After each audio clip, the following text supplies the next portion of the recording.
Our first storyteller tonight is going to be Dave, I hope I'm pronouncing your last name correctly, Mesre.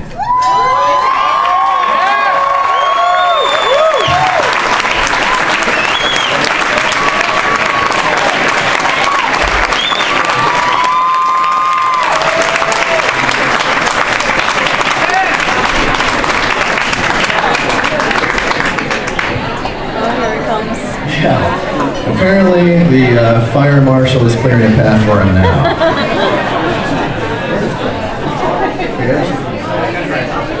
Oh, there he is. Dave, you alright? Making it? Crowd surfing, dude. Good? Alright. Big round of applause for Dave, everybody.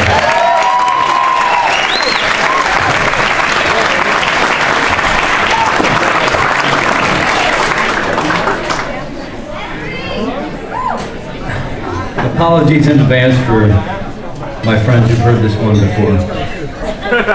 And before. By the end of the story, it'll become obvious what this is about. It's the first time I ever, and you'll see what I mean. In the winter of 1983, I was 14 years old. I was living in a rundown, filthy little flat on the east side of Detroit that my buddy Stephen May called the Shap House. Shap, S-H-A-P, was a nickname that he had given to my mother, who was a notorious belligerent alcoholic. And everybody in the neighborhood knew her as Shap, although she didn't know that was her nickname. That was something that we called her behind her back. She was made a habit out of belittling and berating me to my face. And as a kid, I couldn't very well talk smack back to Shap because there'd be hell to pay. So I did like any other kid would do. I talked smack behind her back. And so my buddy Steve would say, "Jesus, Shap is fucking nuts, man. I know, fucking Shap." So. Now I was an only child, and my father was my best friend, but he was a heavy smoker and a hardcore gambler. And one night at Hazel Park Racetrack, he dropped dead of a heart attack in the grandstand. So there went my best buddy, and there went my adolescence. So I was stuck living in the Shap house with my good buddy Shap. 6 cats, and an overweight epileptic Irish setter named Gum. Now Shap was, as I said, never hesitated to belittle and berate me, and she would regularly, when it was, when I was trying to fall asleep at night, she would scream at me from her room, which was adjacent to mine. I'd be lying in bed, and she'd be lying in hers in the next room, drunk off her ass, and she would scream at me through the walls and say things like, we don't respect anybody. You're out there, you're on drugs, you're running the streets. You don't know fuck one, punk. She always called me punk. She's a real sweetheart. And she often said, well, no, on one occasion she said, "You're not worth the powder to blow you away." She said all kinds of ridiculous, absurd things, but the most memorable was the time she said to me, "Go on, go fuck your ass." Or don't you know how? And I think that if I ever write a memoir, I might call it that. Go fuck your ass, ... and other advice my mother gave me. So needless to say, I didn't like hanging around the Shap house a whole lot, and I spent a lot of time wearing out my welcome at my buddies' houses. And after I wore out my welcome at Stephen May's house, I started hanging around this kid from school named Mikey McKenzie.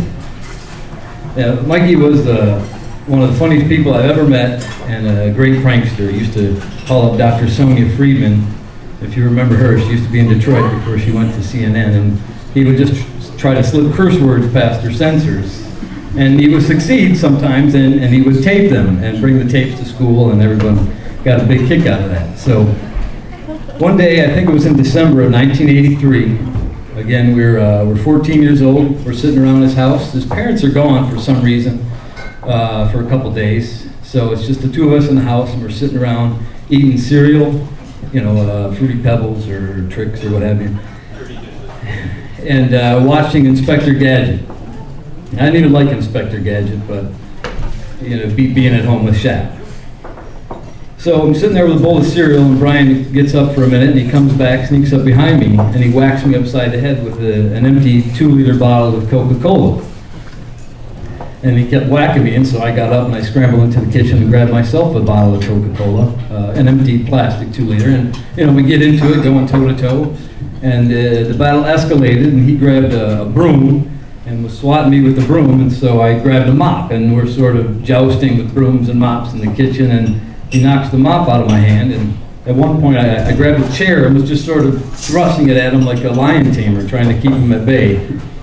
And then Mikey runs upstairs, and I wonder, you know, what's he doing up there? What's he doing up there? He doesn't, you know, I didn't feel I should go upstairs. It wasn't my place, so I waited for him to come down, and he comes down with a BB gun in his hand, and he's pointing it at me.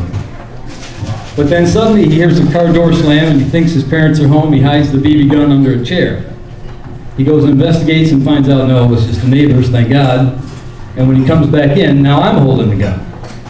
I'm pointing the BB gun at Mikey McKenzie, and he starts backing up, and he's backing up, and he's saying, no, Dave, don't shoot me, don't shoot me.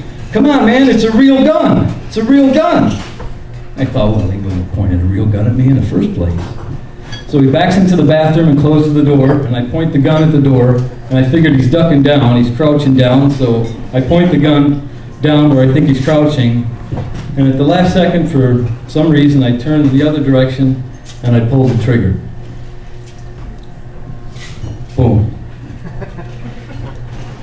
My ears start ringing, I can smell something burning, and I realized then that Mikey McKenzie wasn't kidding, because I had just blown a hole through his parents' front door with his father's Colt .45 pistol. Thank you.